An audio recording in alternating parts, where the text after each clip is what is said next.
வாங்குங்க. கருணக்கிழங்கு புளிக்குழம்பு ரொம்ப எளிமையாக கருணக்கிழங்கோட நமப்பு தன்மையே இல்லாமல் சூப்பராக வேகமாக எப்படி வச்சிடலான்னு சொல்லி பார்க்கலாம். புளிக்குழம்பு பிடிக்காதவங்க கூட கண்டிப்பாக ஒரு தடவை ட்ரை பண்ணி பாருங்கள். ருசி ரொம்ப நல்லாயிருக்கும். 2 கருணக்கிழங்கு எடுத்து தோள்களை உள்ள மண்ணை எல்லாத்தையும் கழுவிட்டு தோலோடையே குக்கரில் சேர்த்துட்டு தேவையான அளவு தண்ணி, உப்பு கண்டிப்பாக உப்பு சேர்த்து வேக விடுங்க. அப்போ தான் அந்த நமப்பு தன்மை எதுவுமே இல்லாமல் இருக்கும். ஒரு 3 விசில் விட்டாவே போதும், கிழங்கு நல்லா வெந்துடும். பாருங்கள், எனக்கு நல்லா வெந்து வந்துருச்சு. இப்போ இதை தண்ணியை எடுத்து தோலை உரித்து வச்சாச்சு.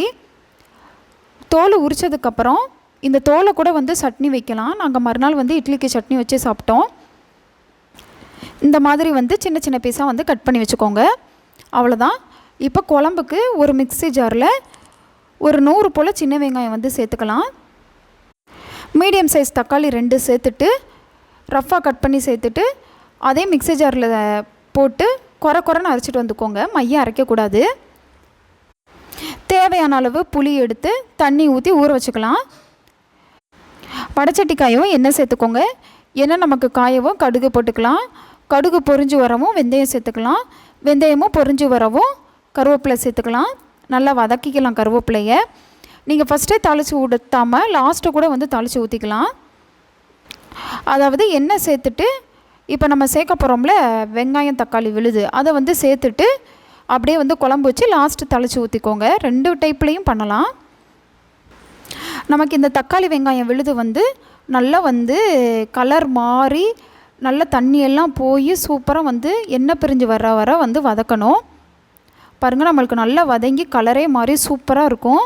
இப்போ இந்த ஸ்டேஜில் நம்ம அந்த கட் பண்ணி வச்சுருக்கோம்ல கருணக்கிழங்கு, அதையும் சேர்த்து கருணக்கிழங்கு சேர்த்த உடனே உப்பு சேர்த்துருங்க. உப்பு சேர்த்துட்டு நல்லா ஒரு 2 நிமிஷம் மட்டும் வதக்கிக்கோங்க. நமக்கு சேப்பங்கிழங்கு மாணிக்கு விழுக்கு விழுக்குன்னா இருக்காது. கருணக்கிழங்கு புளிக்குழம்பு ரொம்ப ரொம்ப ருசியாக இருக்கும். கிழங்கும் டேஸ்ட்டாக இருக்கும். இப்போ இதோட மஞ்சள் தூள் சேர்த்துக்கலாம்.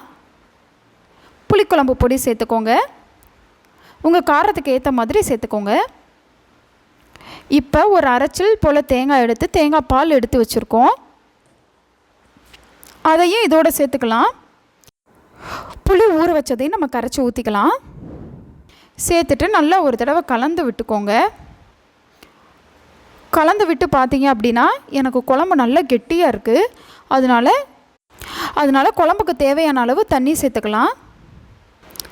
அவ்வளோதான். குழம்பை நல்லா கொதிக்க விட்டு எண்ணெய் பிரிஞ்சு வர நம்ம வச்சுருக்கணும். ஒரு 1/4 மணி நேரத்துலேயே நம்மளுக்கு நல்ல ஓரங்களில் எண்ணெய் பிரிஞ்சு சூப்பராக ரெடியாக இருக்கும். நீங்கள் லாஸ்ட்டாக தாளித்து ஊற்ற போகிறீங்க அப்படின்னா வெந்தயம் மட்டும் மறக்காமல் சேர்த்துக்கோங்க. அதுதான் புளிக்குழம்புக்கு ருசியே. அவ்வளோதாங்க. அப்படியே சுட சுட சோறு வச்சு சாப்பிட்டோம்னா சூப்பராக இருக்கும் குழம்பு.